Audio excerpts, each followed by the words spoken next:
Hello, hello, hello, hello, hello, hello, hello, Desilusão, desilusão. hello, hello. Não, eu podia agora continuar com isto durante mais um bocado, mas vamos não fazer isso. Olá, olá Daniel. Olá, Gui, como estás? Estou bem, obrigado. Hoje não temos aqui a Sara. Ela hoje Não. não pôde ela hoje não pôde participar, portanto somos só nós os dois. Voltámos Hoje é aos só bons pila, hoje é só pila, ok? Oh, que horror. Pronto, pode ser, pode Não ser. não há mulheres, é a javardice. Ok. Mas sim, voltámos aos antigos tempos do Cube Geek Show, quando era só É no YouTube. verdade, é verdade, é verdade. Isto já foi há um ano e meio, talvez. Um ano e meio para aí. Um ano e sim. meio. É verdade. É Aí verdade. é pá, é grandes tempos, grandes tempos. Mas, apesar disso, eu vou dizer à mesma, vamos agora para o nosso segmento preferido desta semana, de todas as semanas. Sara, o que é que tu andas a ver? E podes Daniel, o começar... que é que andaste... Ah, sou eu, ok. És tu. Opa, olha, é assim, meu. Eu descobri uma série na Netflix que eu estou absolutamente obcecado, Ok, que se chama Lunatics. ok. De Lunáticos em português. Eu não sei. Primeiro, eu não sei se esta série está disponível em Portugal, na Netflix Portugal, porque esta série é de um comediante australiano que eu não fazia ideia que existia, que se chama Chris Lilley. Ok. Pá, eu não fazia ideia que este também existia. E a série é um mockumentary, mais uma vez, eu continuo na cena dos mockumentaries. E ele faz várias personagens. Portanto, é um documentário a seguir a vida de várias pessoas de estratos sociais diferentes, de vidas diferentes. E ele interpreta personagens de cada estrato social. Ou homens, Ok. mulheres ou crianças. Certo. Man, e é hilariante. A sério, é super cómico. É super errado. Esta Ok. série é muito errada, meu. Tipo, muito errado. Mas, epá, eu parto-me a rir como eu não me partia a rir há muito tempo com uma série, meu. E este Ok, gajo... isso é fixe. Diz. É fixe, Epá, ainda bem. é muito bom, meu. E eu quero ver mais coisas deste gajo, meu. Chama-se Chris Lilley. E, man, este gajo é um gênio, a sério. Epá, isto é a Ok. rir. Pá, se isto estiver disponível em Portugal, eu não sei, pessoal, mas pesquisem por Lunatics. Epá, eu aconselho a verem. É mesmo muito bom mesmo. Nunca tinha ouvido falar disto, não conheço este homem de lado nenhum. Eu também não, mas pronto, pá, fui ali parar e pronto. E foi a melhor Ok, cena que fiz na minha vida. Foi... pronto, ainda bem, ainda bem. Mas sim, E foi mais, só isso, meu. Foi só isso, meu. Foi só isso, ok. Sim, não houve assim muito mais, não. Ok. Portanto, o que é que eu andei a ver? Eu vi o primeiro episódio de Our Planet, da Netflix, Ok. que é mais um documentário sobre ecologia e natureza, narrado pelo David Attenborough. É muito mais um documentário de natureza da BBC. Ok. Tem esse formato, é o mesmo género de narração, mas xiça que estas coisas estão cada vez mais bem filmadas e as Yeah, imagens que eles mostram são cada vez mais impressionantes. imagino. O primeiro episódio, como já é habitual neste género de série, não é focado num habitat específico ou focado num animal específico, é mais o episódio de introdução. Mas o que eu acho interessante nesta série é que o objetivo específico, explícito desta série é mostrar como a natureza está a ser afetada pelos humanos e especificamente pela mudança do clima. Ok. E o primeiro episódio foca-se muito na interligação entre ecologias de vários lugares do planeta e a maneira como essas ligações e essas cadeias alimentares estão a ser disrompidas pela alteração do clima, nomeadamente, por exemplo, eles mostram umas imagens muito de quebrar o coração de ursos polares bebés magrinhos porque já não. Porque os espaço de caça deles está a ficar destruído pelo derreter do gelo. Right. Opa, é de quebrar o coração, mas as imagens que eles conseguem apanhar são lindíssimas. É da Netflix, portanto tem imagens de drones. Ok. Portanto tem... Opa, é espetacular. Se vocês gostam desse género de conteúdo, se gostam desse género de documentário, não percam o Our Planet da Netflix. É muito, muito bom. Yeah. Olha, tens mais cenas para dizer? Tem mais uma coisa. Ok, força. A segunda coisa que eu vi fui rever o primeiro Godzilla, porque o Qual segundo primeiro Godzilla? O remake, né? Agora o remake, sim, okay, o de 2014. Ok. Fui rever o Godzilla 2014, porque agora, daqui a 1 ou 2 semanas, para a semana que vem, não é? Vai estrear o Godzilla 2 Rei dos Monstros. Yeah. E eu já não tinha bem presente o primeiro filme. Eu lembro-me que vi o filme, tinha a ideia que o filme era bom, mas não era, tinha uma ideia muito vaga do filme e decidi voltar a ver. Okay. Porque,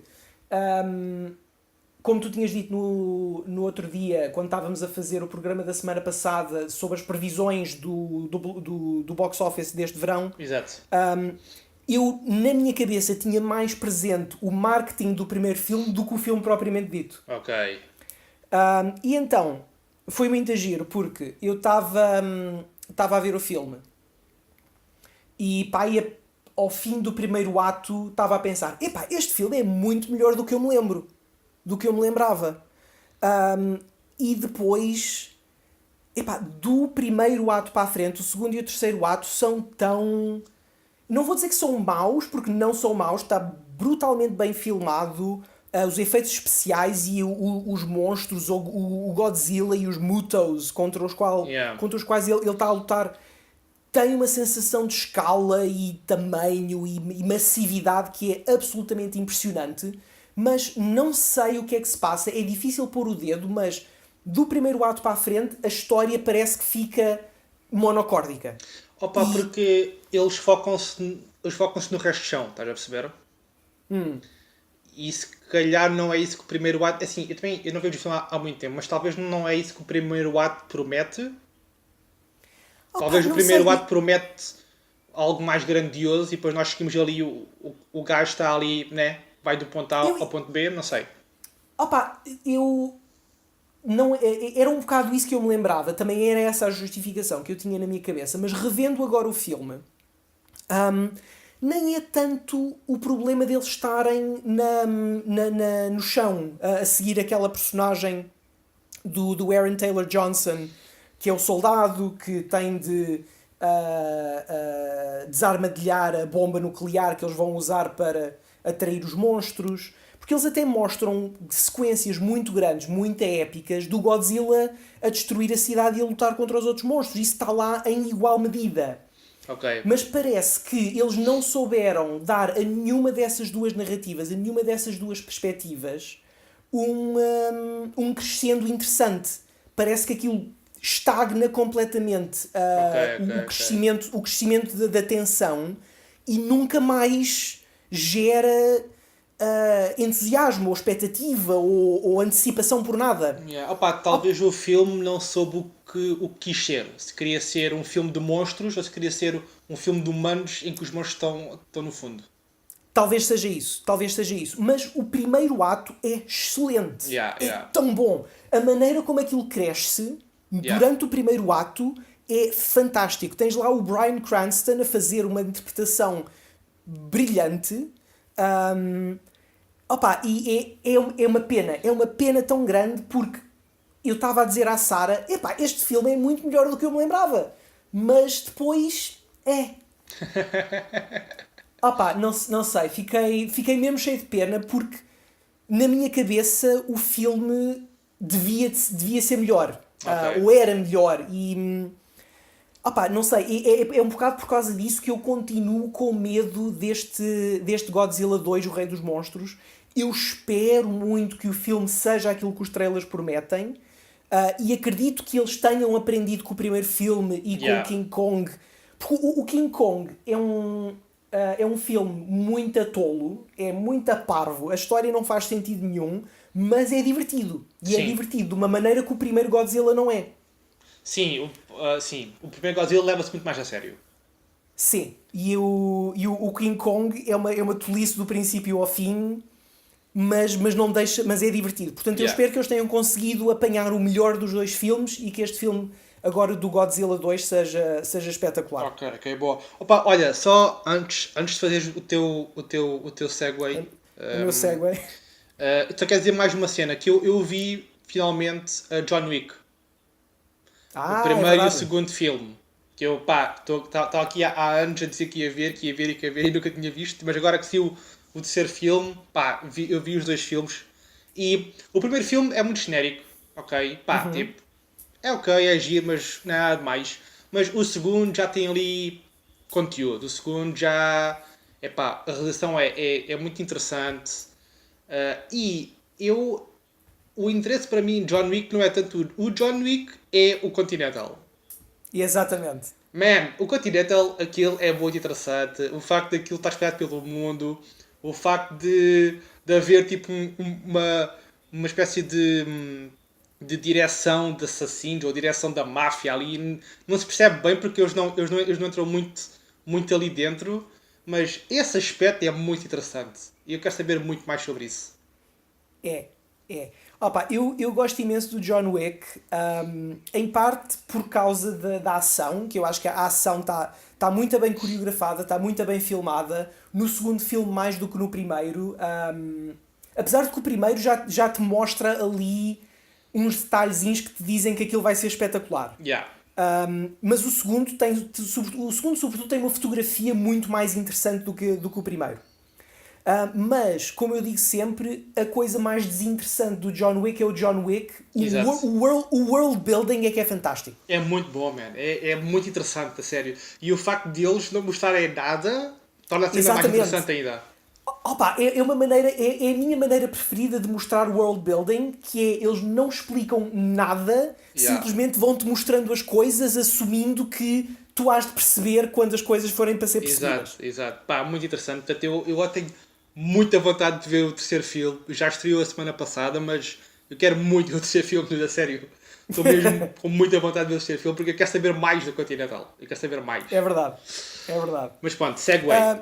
Mas por falar em coisas para as quais nós tínhamos muitas expectativas e depois desiludimos-nos, vamos falar de Guerra dos Tronos, já depois da intro.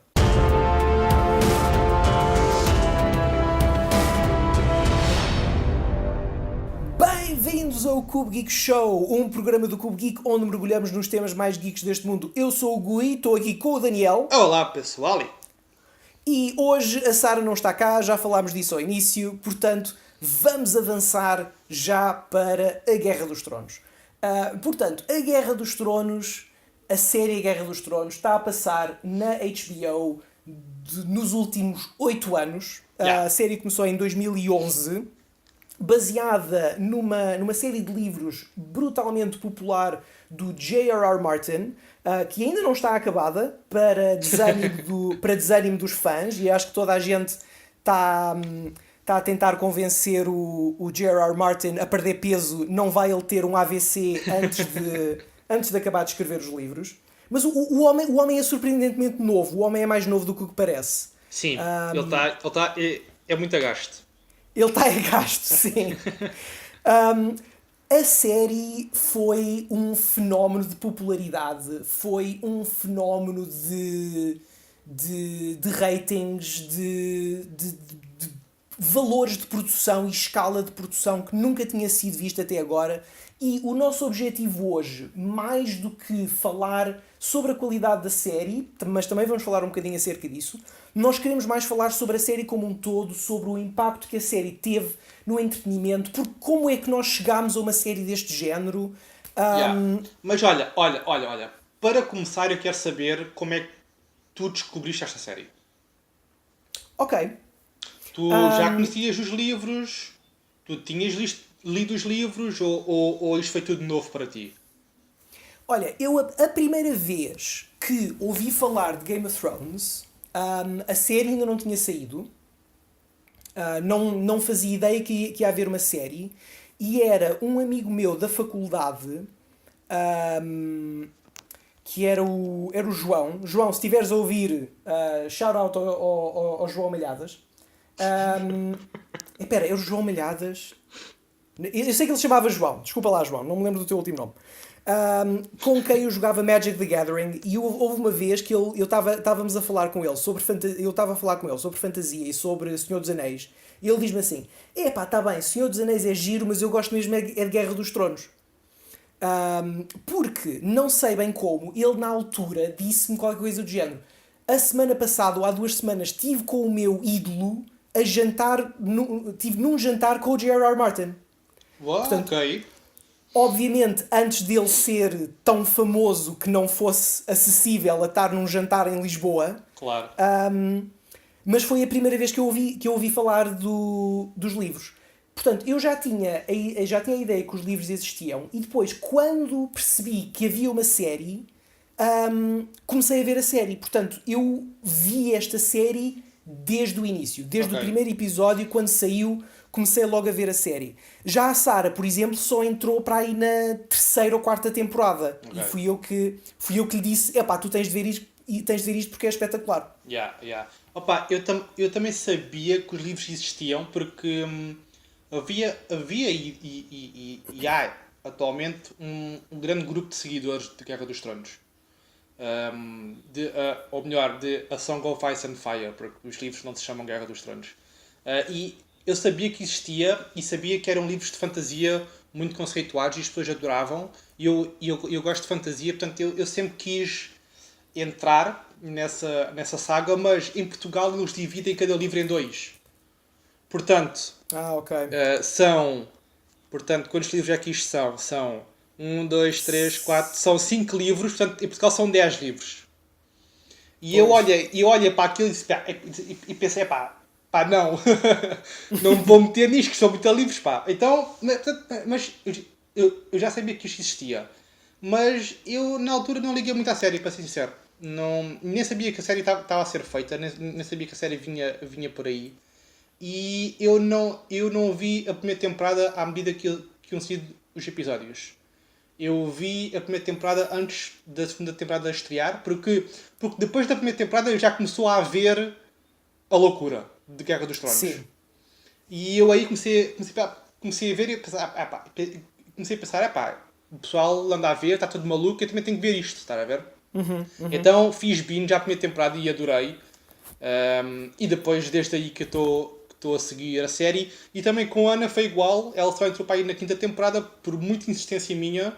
Eu tive anos e anos e anos a tentar convencê-la a ver Guerra dos Tronos. E lá consegui e fizemos binge. Fizemos binge antes da 5ª temporada. E foi muito bom mesmo. E a partir daí ela ficou fã também. E pronto. E vimos sempre os dois até este fatídico final, não é? É verdade. O fatídico final. Já vamos chegar ao fatídico final. Eu acho que vale a pena tentarmos. Porque Game of Thrones mudou o entretenimento. Yeah. E mudou a televisão como nós a conhecemos. Já vamos falar um bocadinho mais das consequências disto. Mas é muito interessante percebermos em que contexto é que surge uma série destas. Porque a série, para começar, logo desde a sua gênese, já surge em cima dos ombros de gigantes. E não fosse pela existência de algumas séries anteriores, nunca teria havido a Guerra dos Tronos.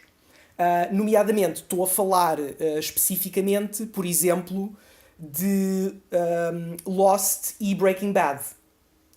Que eu acho que são duas das séries mais importantes do século XX, ali da primeira década do século XXI, que foram séries que começaram a mostrar-te grandes casts de personagens, com muitas personagens ao mesmo tempo, a seguir, sobretudo Lost, a seguir várias narrativas de histórias, e, mais do que isso, séries que começaram relativamente pequenas, tiveram para ser. Não mostraram grande popularidade logo na primeira ou segunda temporada, mas por os estúdios não desistirem da série, porque na altura era muito comum estúdios como a Fox cancelarem séries logo ao fim da primeira temporada ou da segunda temporada, se aquilo não tivesse a dar barris de dinheiro.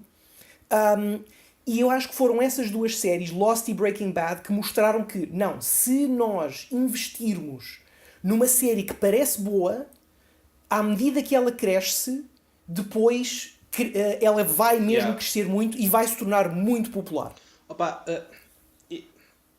eu acho que o fenómeno de Guerra dos Tronos aproxima-se muito mais do fenómeno de Breaking Bad do que o fenómeno de Lost.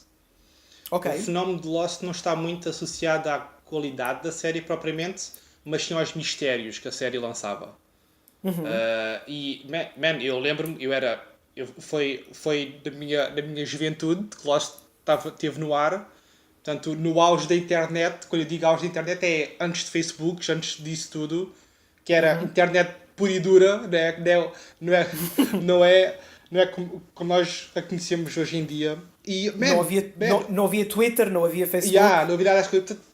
Havia fóruns a falar de Lost e pessoal a criar conspirações e a criar teorias. Depois havia grupos de fãs que meio que chocavam uns com os outros. Lost foi um fenómeno e foi um fenómeno da internet.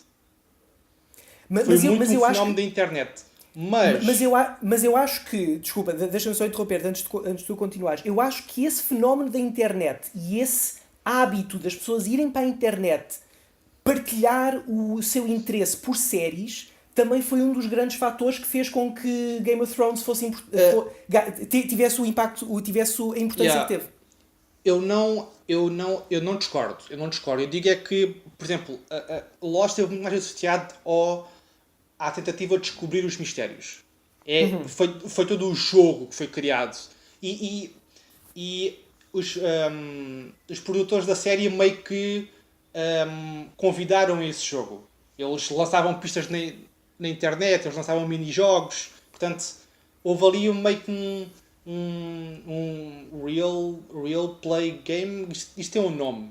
É um ARG, é um Augmented Reality Game. Pronto, portanto, foi muito associado a isso. Enquanto que Breaking Bad foi diferente. O Breaking Bad, o pessoal só descobriu o Breaking Bad nas últimas temporadas.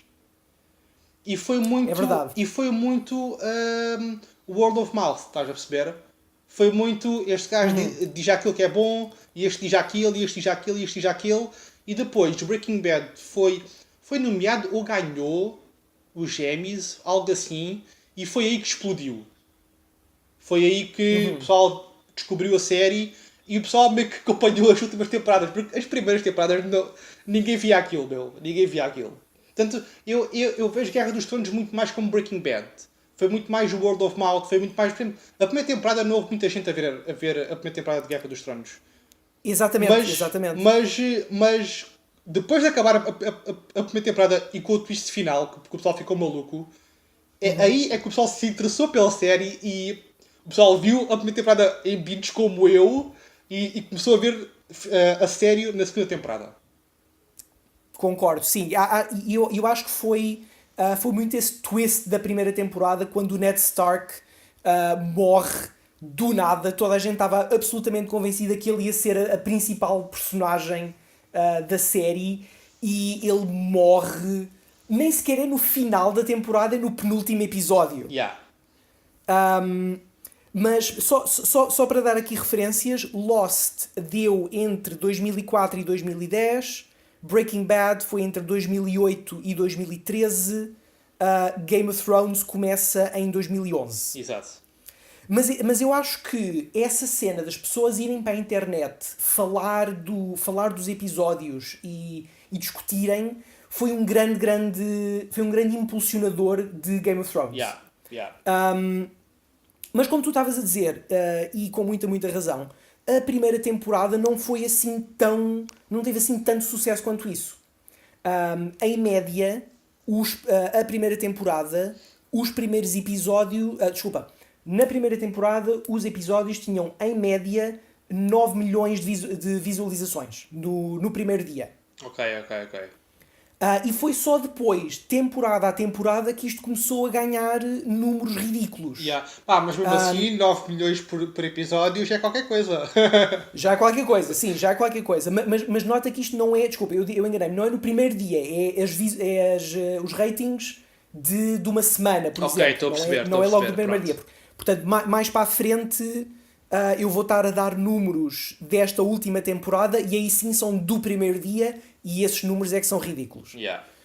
Mas, então, o primeiro episódio de Guerra dos Tronos estreia a 17 de abril de 2011 e a audiência aumentou 350% entre a primeira temporada e a sétima. Exatamente. Como eu estava a dizer, a primeira temporada tinha uma média de 9.3 milhões de visualizações por episódio. Na temporada 4 isso já tinha duplicado, eram 19 milhões. E a sétima temporada tinha uma média de 32 milhões por episódio. Exato. Eu agora vou-te dar aqui uma data de números relativos à série que é para nós termos realmente aqui uma noção da escala desta porra. Portanto, a série foi difundida, acabou por ser difundida em 207 países, simultaneamente em 194. Isso é interessante, porque isso não acontece. Uma série ser transmitida simultaneamente nos territórios internacionais não acontece. E eu não me lembro, sem ser a Netflix, obviamente, porque ela controla o processo de distribuição, não é? Porque é ela própria a distribuidora. Mas eu não estou a ver uma outra série, sem ser de streaming, obviamente, que seja transmitida em simultâneo em todo o mundo. Como foi Guerra dos Tronos. Não houve muitas. E sim, isso foi extremamente importante. E nós já vamos falar disso um bocadinho mais à frente. A série foi filmada em 10 países, incluindo a Irlanda, a Escócia, Malta, Espanha, Croácia, Islândia, Marrocos, Estados Unidos e Canadá. A série usou, só na Irlanda do Norte, só na equipa da Irlanda do Norte, 13 mil extras, 2 mil membros de equipa técnica. Também só a equipa da Irlanda do Norte, eles usaram 1500 toneladas de metal para criar 1300 escudos, 15 mil litros de sangue falso. Foi tudo no casamento. Exatamente. Foi só para o casamento. Usaram 80 km de tecido para fazer roupas e 12 mil perucas. Muita peruca, pá. Até à sétima temporada, entre Emmys, Globos de Ouro, Screen Actors Guild Awards e Critics' Choice Awards, a série teve 174 nomeações e 63 prémios. A oitava temporada teve um orçamento de 90 milhões de dólares. Com cada episódio tem um orçamento médio de 15 milhões. Opa, nunca tinham havido números assim tão grandes para uma série. Não. E lá está. É a mudança de paradigma. Esta série Exatamente. É a mudança de paradigma. Não é? É a série que desfaz completamente a fronteira, ou neste caso a barreira, entre televisão e cinema. Exatamente. E nós gostamos muito de falar da Netflix, porque Netflix está muito presente em todos nós, porque é muito fácil de ver coisas da Netflix, mas a HBO é quem vai à frente aqui na corrida da televisão. É muito difícil argumentar o contrário. Uhum. A Netflix tem muito mais poder de subscritores, tem muito mais poder de transmissão do que a HBO. E talvez tenha mais poder de investimento, digo eu, mas as séries que a HBO faz, mais ninguém faz neste momento. Nem a Netflix. Concordo. E a HBO tem lançado muitos trailers ultimamente para as séries agora deste ano, que nós temos falado muito no hype. E, os trailers são trailers de filmes. São trailers de Exatamente. filmes. Aquilo não são trailers de séries. E é muito interessante porque há aqui uma grande guerra entre o streaming e o cinema. E a HBO meio que vem entrar na luta com a guerra entre a televisão no seu todo e o cinema. Absolutamente. A escala destas produções a escala destas produções é uma coisa que tu só vias no cinema de Hollywood. Sim, sim. E o produto final é igualmente impressionante. Coisas como a Battle of the Bastards e agora nesta temporada a Batalha do Winterfell, são melhores do que 10 filmes épicos que de repente vêm à cabeça. Completamente.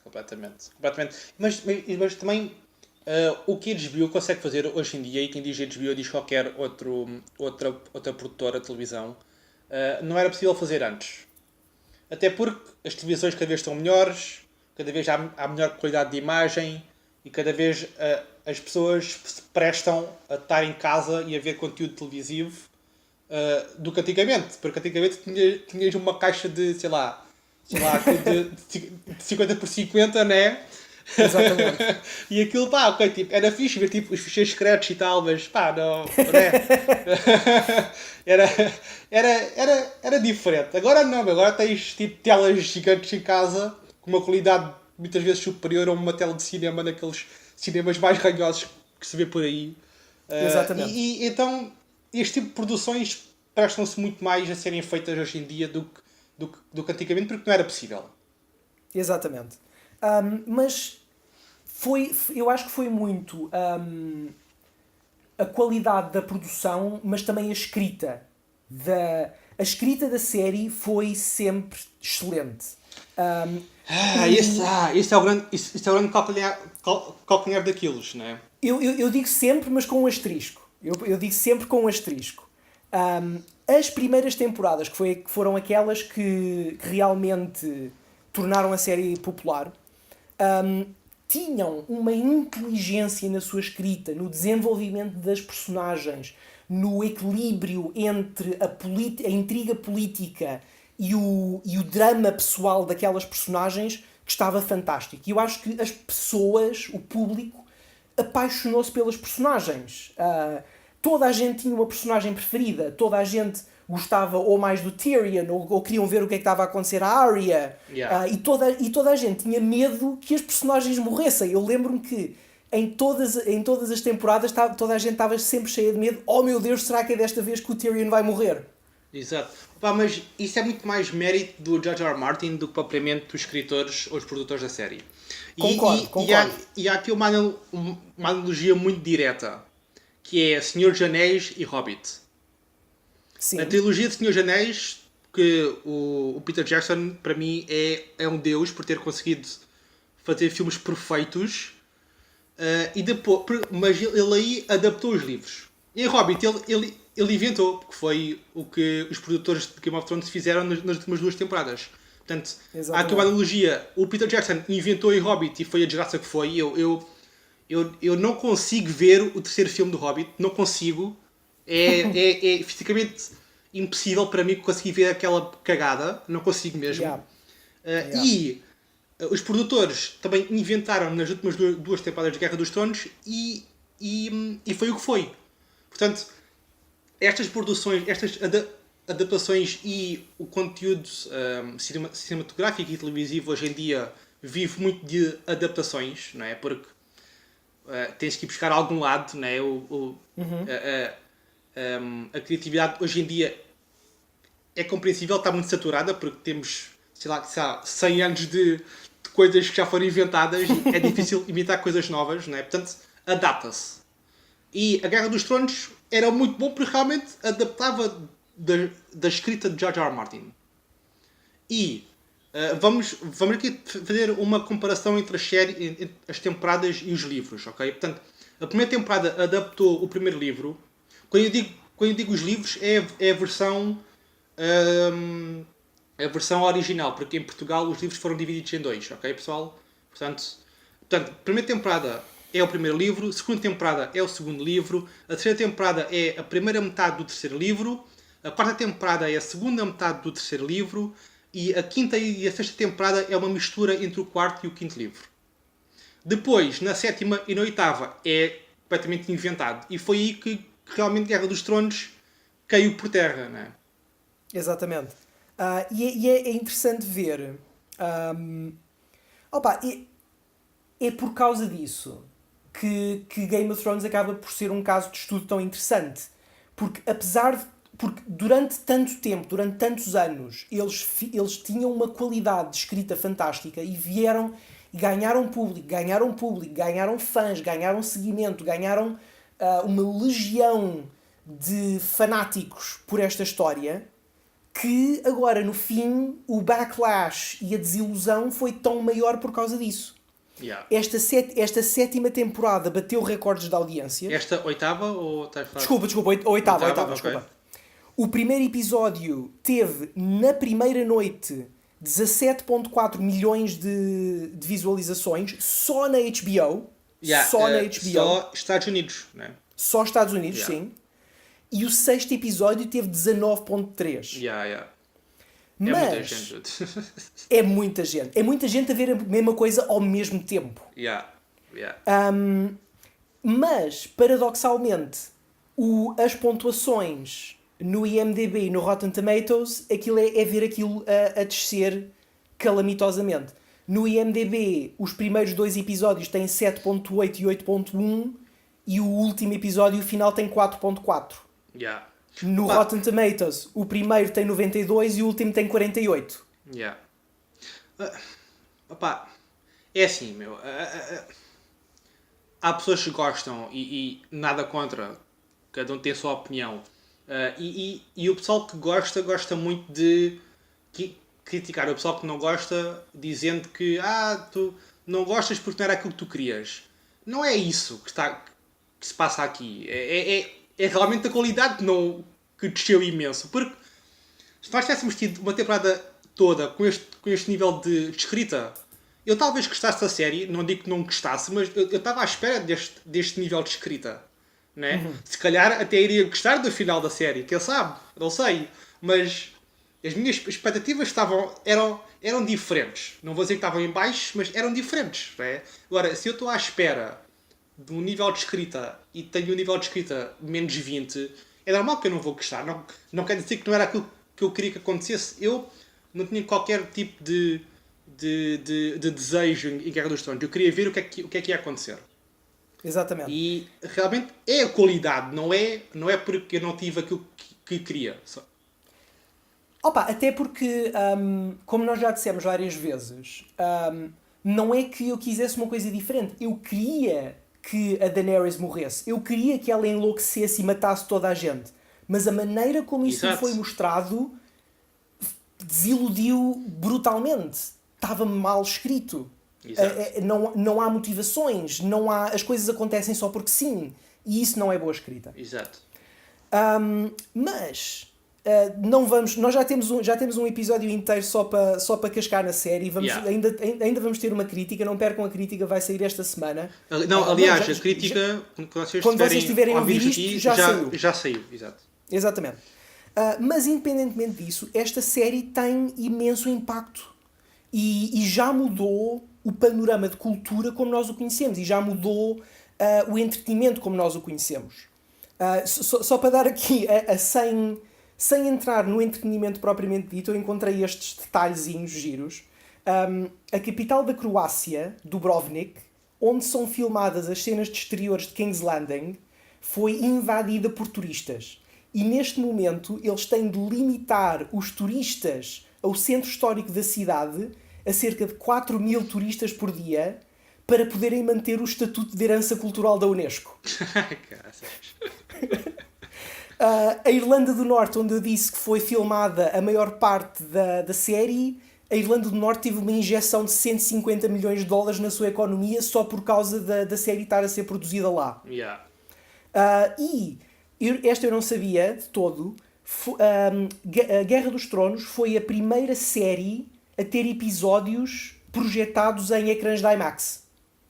Ok. Foi em 2015, 2 episódios da quarta temporada foram mostrados em salas de IMAX. Yeah. Portanto, lá está. Destruir completamente o muro entre televisão e cinema. E Exatamente. eu acho que agora, eu não digo para já, mas eu vejo muito. Eu vejo a acontecer num futuro próximo deixar de haver cinema e televisão. Eu também acho que sim. Passa a haver simplesmente o meio. É o meio de transmissão que muda, não é o formato que muda.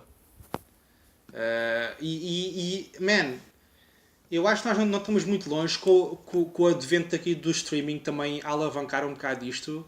Nós não estamos muito longe de talvez ver em televisão filmes que estão em cinema e em ver em cinema séries que estão a dar na televisão. E ver aqui meio que uma fusão disto tudo. Porque em termos de qualidade a fusão já está feita com Guerra dos Tronos. Sim.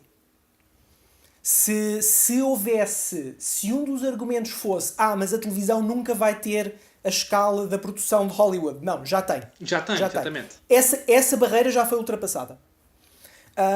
Mas mais interessante do que isso, mais do que a televisão estar a aproximar-se do formato do cinema, é que tu vês um movimento na direção oposta, que é o cinema a aproximar-se do formato da televisão. E eu acho que o MCU está a fazer isso.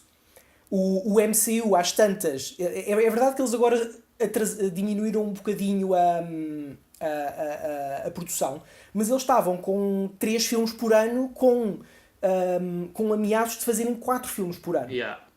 Opa, e se tu tens 4 filmes de 2 horas por ano versus 6 episódios de uma série de 1h30 cada um, isso já é quase a mesma coisa. Exato. E como tu estavas a dizer, mais 5 anos, mais 10 anos, vai ser indistinguível. Vais ter na mesma esta forma de narrativa longa, com continuidade, narrativas muito mais longas, muito mais compridas, uma história pega a outra, a criarem-te esta história episódica de ano para ano, de temporada para temporada. Sim, e algo que nós já estamos a ver, e já vamos ver muito mais, que é o talento preferir ir para a televisão e não ir para o cinema. Porque o formato televisivo tem muito mais vantagens do que o formato cinematográfico. Não é? O formato televisivo permite construir melhor uma história, construir a história durante mais tempo, com mais calma, com um ritmo melhor, com melhor balanço, porque é diferente de tu adaptares um livro para talvez 10 episódios de 1 hora, em 10 horas, do que adaptares um livro para 3 horas no filme. Né? É diferente. Imagina, é isto que nós vamos ter agora, que é a série do Senhor dos Anéis. Mas imagina, está bem que a trilogia do Peter Jackson para mim é perfeita, tendo em conta as suas limitações, mas imagina os 3 livros do Senhor dos Anéis em série. Epá, não é? Era espetacular. Era espetacular, não é? Era tão bom, tão bom. Não desfazendo da versão do Peter Jackson. Exatamente. Como tu disseste, é um projeto magnífico para a altura em que foi feito, com as limitações que tinha. Aquilo foi outra mudança de paradigma sozinho. Um dia temos de falar só sobre isso. Mas sim, mudou. E lá está.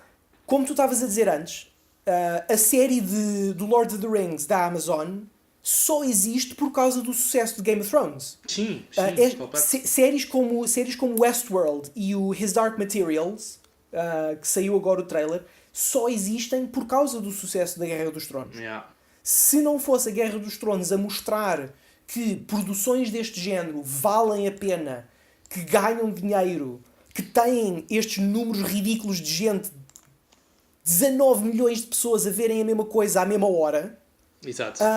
tu não tinhas este investimento em outras séries do género. Sim, completamente.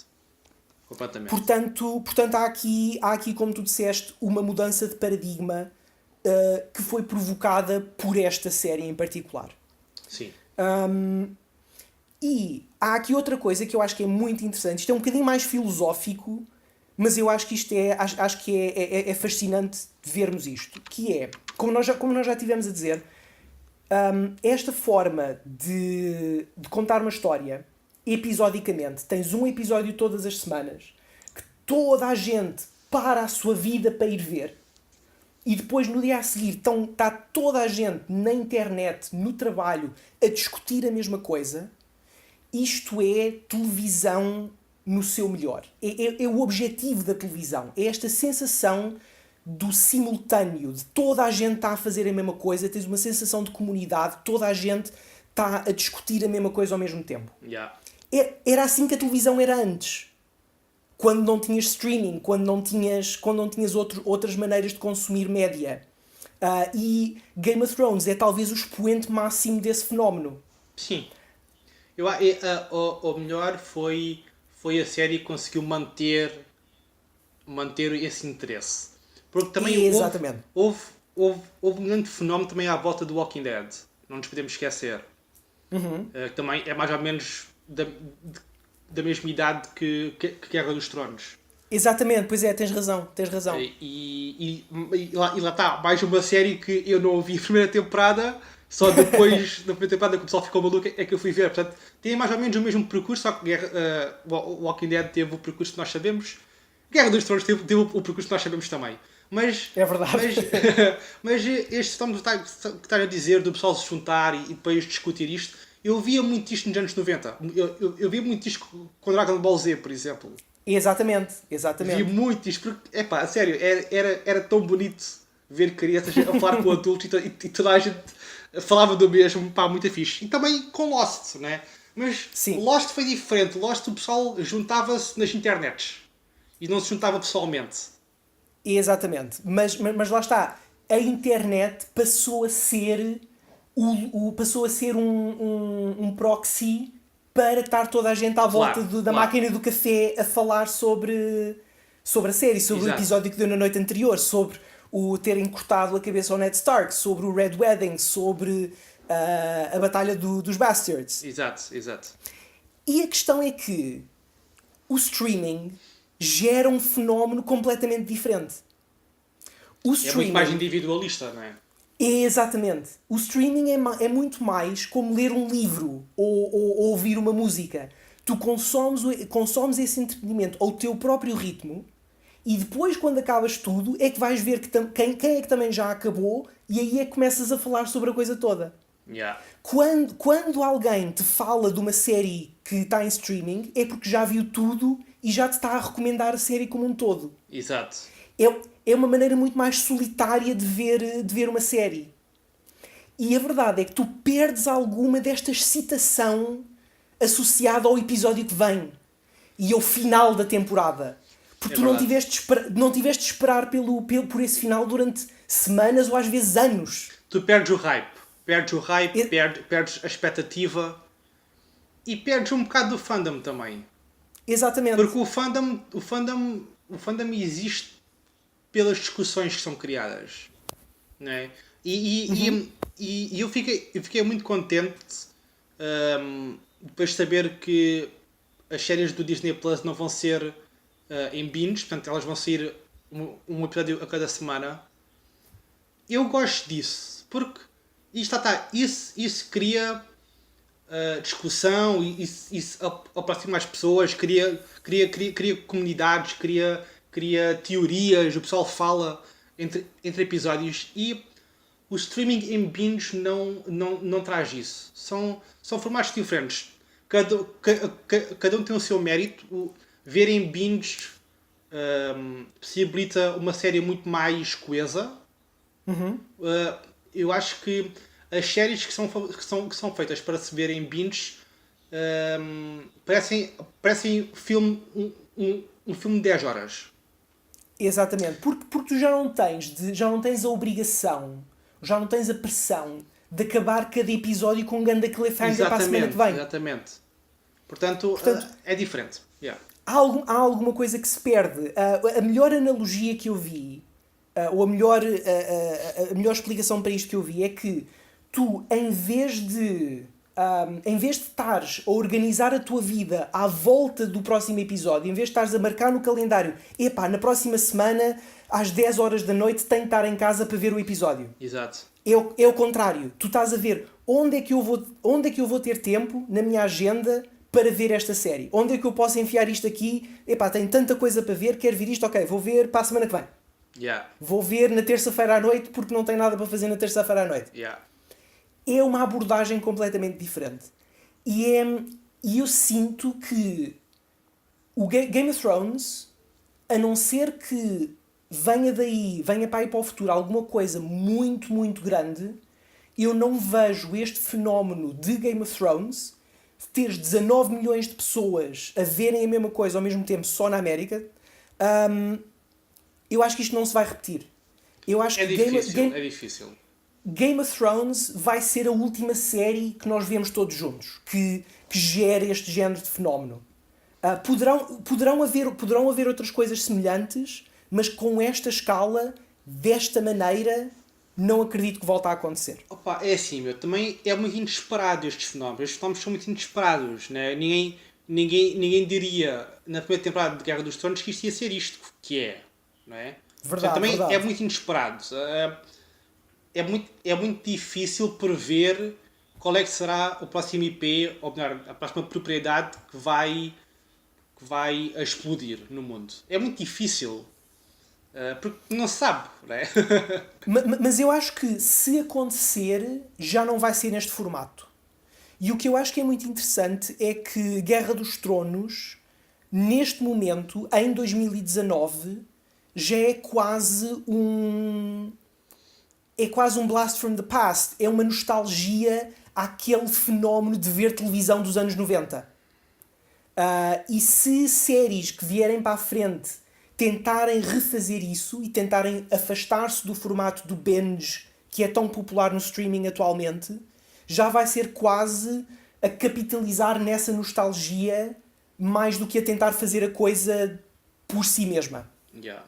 É difícil, mano. É difícil porque eu estou aqui a lembrar-me de muitas séries, mas são séries que estão muito dentro do seu nicho. E Guerra dos Tronos é muito nicho de fantasia. Só que Sim. a série trouxe pessoal fora do nicho por causa dos twists, não é? Por causa das surpresas. Porque, sei lá, eu vou dizer, 70% das pessoas que veem Guerra dos Tronos não são o público-alvo da série. Exatamente. Não, opa, para mim, acho que o melhor exemplo possível é a Sarah. Sim, e a Ana também. Tu perguntas à Sarah e ela não gosta de fantasia. Yeah. A Sarah é completamente ficção científica, cyberpunk, drama. Fantasia não é de toda a coisa dela. E eu acho que falei disto no Esmiuçar dos Tronos. O momento em que eu vi a Sarah realmente interessar-se por Guerra dos Tronos foi num episódio que eu acho que é da segunda temporada, no funeral do Ned Stark, onde eles põem o corpo do Ned Stark numa pira funerária, num barco. Sim. Em que o barco vai andar rio abaixo, aquilo é uma cena muito solene, e depois alguém tem de atirar uma seta para incendiar o barco, e o gajo que está a tirar a seta falha. Yeah. E depois tenta outra vez e falha outra vez. E foi por essas coisinhas que Game of Thrones se tornou tão especial e saiu da sua caixa. Exato. E foi dessa maneira que isto chamou um público tão vasto, tão diverso. Sim. Opa, é um daqueles fenómenos de eles conseguiram apanhar relâmpago dentro de uma garrafa e eu acho que dificilmente vão conseguir recriar isto. Sim. Lá está. É tudo muito bonito e é pena que este fenómeno tenha acabado da maneira que acabou. É pena, é muita pena. É assim, mas olha, se esta desilusão fez algo foi dar-me vontade de ler os livros. Sim. Eu Sim. tenho muita vontade de ler os livros. Eu vou ser sincero, eu gosto de ler, e eu gosto muito de ler fantasia, mas eu nunca tive vontade de ler estes livros da Guerra dos Tronos. Porque tinha a série e contentava-me com a série. Mas agora não, man. Agora eu quero ir ler. Eu quero saber qual é a história de facto. Eu quero saber realmente qual é a verdadeira história, não isto. Portanto, pá, se isto fez algo, eu acho que foi trazer mais público para os livros. Concordo, concordo. E já não és a primeira pessoa que eu ouço a dizer isso. Ahm, no Reddit, a maior parte dos fãs que ficaram desiludidos, todos eles estão a dizer: sim, eu agora quero ir ler os livros, eu quero saber mais sobre este mundo, porque isto não me encheu as medidas, Exato. não me satisfez. E eu Exato. preciso de mais. Não sei se queres esmiuçar mais Guerra Acho que dos não, Tronos. acho que já chegámos aqui ao fim. Portanto, deixem-nos nos comentários, olha, digam-nos como é que vocês começaram a ver Guerra dos Tronos. Yeah. Como é que vocês foram pela primeira vez expostos à Guerra dos Tronos? Se já Yeah. tinham lido os livros, se leram os livros e viram a série ao mesmo tempo, e onde é que vocês acham que vai ser o próximo grande fenómeno de televisão? Não percam, já saiu a crítica da última temporada. Não se esqueçam de nos seguir no Instagram, estão sempre lá a sair as novidades todas. Eu fui o Gui, estive aqui com o Daniel. Tchau, pessoal. Fiquem bem e até à próxima. Sim, senhor.